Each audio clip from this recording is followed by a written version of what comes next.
Hey Claiborne, let me just start by saying that I loved your last video, and it made me realize quite a few things. The first thing that it made me realize is that I need to do a much better job of organizing my blocky-talkie material. It sort of mirrors my history of Lego organization in a weird way. I started by just putting everything for blocky-talkie in one big folder, and now I really just organize by individual video. The other thing that it made me realize is that I need whatever is the opposite of an intern, where somebody comes on and knows things that you don't and shows you how to do them, like almost a tutor. It also gave me an idea for a video, one that I think is good and that I'm going to do, so I won't spoil it here.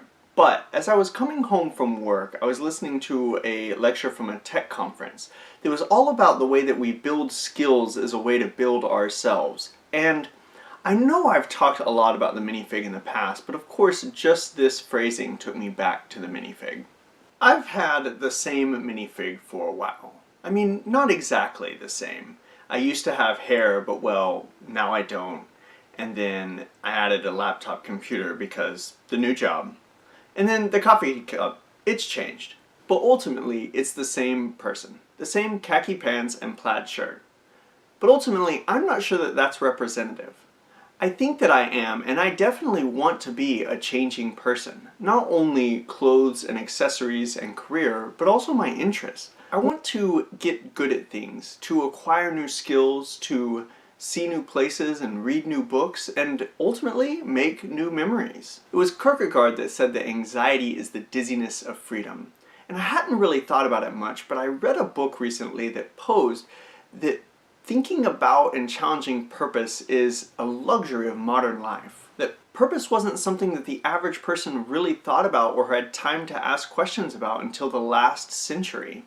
Because now we have more time and more options. It seems odd to think of a time when people wouldn't think about a purposeful life, but I also wonder if they didn't enjoy just a little less anxiety from the choices that that question brings. I was recently talking to two mentees, that's people that I mentor, about two totally different questions, but I ended up giving them both the same answer, one that I shamelessly stole from John Green. We are not engines for keeping economies running. We are people with goals and interests.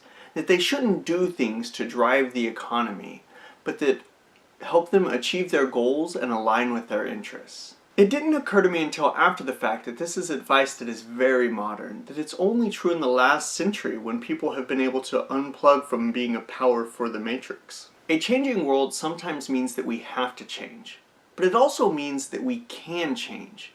And even though starting is hard and change is scary, that's the anxiety of the ability to change ourselves. The luxury of modern life is the ability to reshape who we are and how we're perceived in more and more ways every day. It's as if we really are a minifig and we're building ourselves. And if we're going to build ourselves, we may as well build ourselves up. I'll talk to you on Tuesday, Claiborne. Over and out. No, not that, wrong. And that's it, check.